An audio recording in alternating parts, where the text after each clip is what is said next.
आपण काकडीची कोशिंबीर करतो, पण काय वेळेला त्याच्यात फोडणी घालतो, मग त्याने पित्त होण्याची शक्यता असते. कारण काकडीने पित्त होतं, त्याच्या रसाने पोट थंड होतं.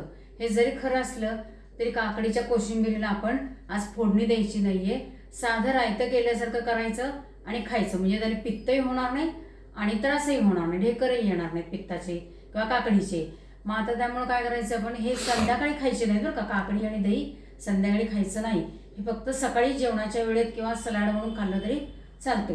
आता ही मी काकडीची साल काढून कोचून घेतलेली आहे.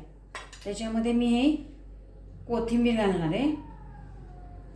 परत चवीपुरतं मीठ घालायचं आहे. थोडीशी साखर घालायची आहे आणि थोडंसं कूट घालायचं आहे.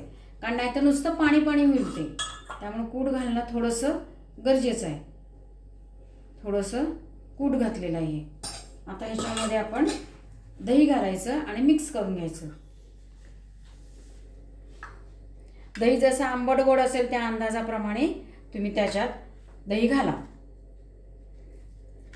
आणि हे असं नुसतं सलाड म्हणून खाल्लं ना तरी पोटाला थंडावा देतो, कारण आपण याच्यात तेल मिरची काही वापरलेलं नाही आहे. त्यामुळे हे अगदी 2 वाट्या खाल्लं तरी चालण्यासारखं आहे. आणि नुसतं खाल्लं अशा पोळीबरोबर खाल्लं तरी छान लागतं. त्यामुळे हे लहान मुलांना दिलं तरी चालेल, कारण आपण याच्यात फोडणी घातलेली नाही आहे. अशा पद्धतीने ही काकडीची कोशिंबीर करून खा, मस्त लागते बघा. छान आणि व्यवस्थित खा आणि मस्त राहा.